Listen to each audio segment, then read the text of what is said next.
What's happening, folks? Back with another reaction, back with some more Kate Bush. And we're back with the next tune in the whole story.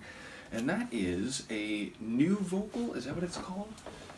New vocal rendering of Wuthering Heights. So yeah, it's a tune I absolutely love. It was, on the first album I reacted to. And her first album, fair to say, The Kick Inside. But I do now have a better sense of how significant it was, and it, sort of shot her to prominent, international music attention at such a young age. So, although I remember reading from some of the comments that she was writing songs like, as young as like 11 or 12 or something like that. So, obviously, I have a greater sense of the significance or importance of the song in her career, certainly the early part of it. And yeah, I'm curious whether this new vocal was recorded around '86 when it looks like this compilation came out, or whether this is a new version or a different version that had been recorded in years previous. But yeah, again, it's a classic song, it's fantastic, it is one that I do re-listen to. I mean, I re-listen to most of what I react to, but fair to say, some a little bit more than others, and this is one that I've definitely listened to a little bit more. So yeah, looking forward to hearing whether, again, knowing that her voice has evolved a bit, which is something that people talked about very early on, that, she can go really high, and I think, was it Seb? I think it was Seb was saying that some people are even maybe a bit put off by her voice when she's very young, like in the early part of her career, but that later on it's a perhaps more balanced voice and so on. Admittedly, I loved her voice from the very first album, but it will be interesting to hear if this is her, several years later, re-recording the tune, what it'll sound like. So yeah, let's find out. This is Kate Bush, Wuthering Heights, and it's the new vocal version, heard as part of the Whole Story compilation.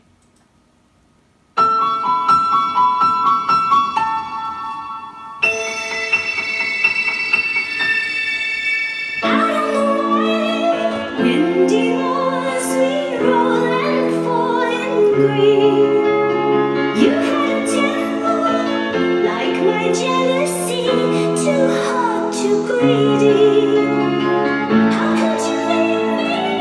when I needed to possess you?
talking about in advance how much I've come to enjoy that song. And then again, you do these videos and you sit here and you listen intently and you're thinking about what people have said in the comments and having a sense now, like, more of who she is as an artist and the trajectory of her career. And it's like I'm thinking about all these things, and the experience of it is more significant than any of the times I've re-listened, like, since. Even listening in headphones more immersively, it's still like, again, doing these videos is a really interesting experience, certainly on this end. So again, shout out to all of you for helping me, guide me through Kate's music. But I love it, and it does sound like it's the older Kate doing the vocals. So it sounds like this has to be at least a few years after the Kick Inside, if not done specifically for the compilation. But amazing, again, just a powerhouse of a song. Her vocals just dominating like every part of the soundscape, even though there's all sorts of other interesting things going on. It's just a dynamo of a track. I don't even know what else to say. Luca, like, literally by the end, she could do nothing but wake up. Like, she had to acknowledge the tune. So shout out to her and to Kate. But yeah, seriously, happy to go through this compilation, and hit any tunes that would not have been on the album. Basically down for the full Kate journey. And once more, big shout out to Seb, making this all available. And yeah, let me know what you think of this performance. I will see you next time. Peace.